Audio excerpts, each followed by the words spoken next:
Wow, so episode 3 of season 2 of White Lotus had a lot of social commentary to say about cheating culture and also deepened a lot of the relationships in a really intriguing way.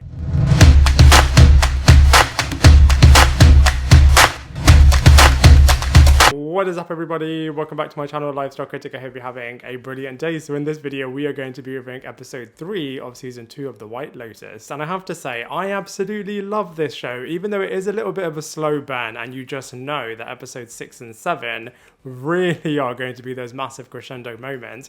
I still think it's such a wicked series, and it's just so gripping and endearing, and all of the characters, I have to say, are just so brilliant. So let's go through them one by one. So first up, we have to talk about Dominic, who is my favourite character, as he feels the most real and somewhat relatable as well, as he wants so badly to have a really successful relationship, to have a really successful family life, and you can just see that he is trying so hard. Yet, he is just having such a challenge with this, as he is fighting so hard all of the temptations and desires that are in front of him, and he really pushed the prostitutes away this episode to really, to make sure that Aubrey doesn't find out about what's happening between the three of them, and also so that he can just really focus and try to work on his marriage. Speaking of Aubrey, I just feel so bad for this guy. You just know that Portia just does not like him in the way that he really likes her, and you just also know that he is just going to get his heart broken, maybe in the next episode when Portia starts dating the guy that she met at the swimming pool. And Aubrey similarly is somebody that a lot of people can relate to in terms of seeing somebody in a very different way to how they see you.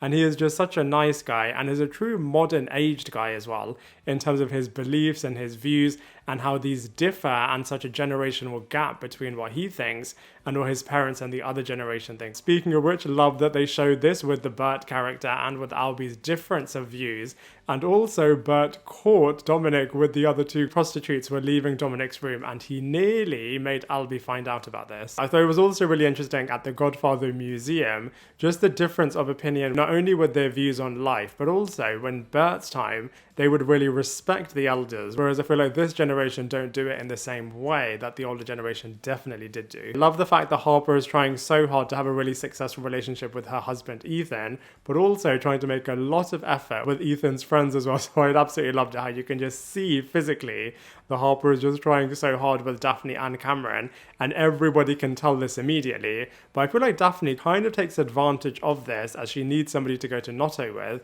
as Cameron clearly just wants to do jet skiing, which by the way did look absolutely incredible. And so Harper reluctantly goes with Daphne, and I've been to Noto and I can say it just looks so picturesque.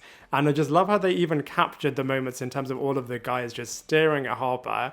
So like I said, that definitely is the through line in this episode in terms of the way in which guys just treat women and their outlook in life, and just the way in which everybody has changed from a societal perspective. Yet certain things definitely do remain the same, and I just think Daphne is such an interesting character. Firstly, she opened up this entire series with the death that is happening, and a lot of foreboding of that in terms of all of the river shots, and how she has kind of numbed herself from knowing that her husband Cameron sometimes does cheat on her, but she just kind of focuses on herself, which I think is more interesting social commentary in terms of the constraints of a marriage, and when a marriage isn't really working, the way in which both people shut down, the way in which both people then just kind of punish each other, the way in which both people then just look at other people to have a relationship as well, which Cameron also has a lot to say. So I love the fact that we got so much out of Theo James this episode, as he is just such a talented actor, and I just loved Cameron's perspectives on relationships and how marriage is a thing of the past and was created by the super rich to keep the middle class in check. And he is always saying that, you know, everybody in a relationship pretty much does cheat in one way, shape or form. And when opportunity arises, he then calls the prostitutes over to their table,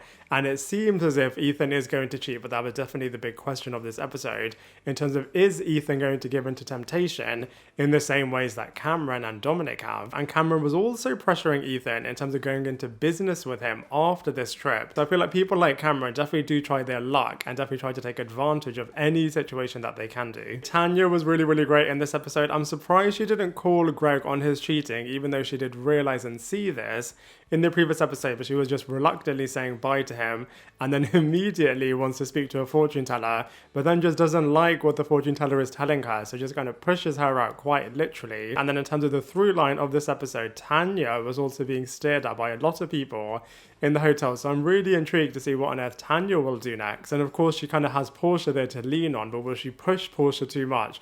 or will something interesting happen with that relationship? That's definitely one to watch. And absolutely loved Valentina as always in this episode. Just love the way in which she is so raw, but for once she didn't know what to say when one of her employees was telling her that they really admire her.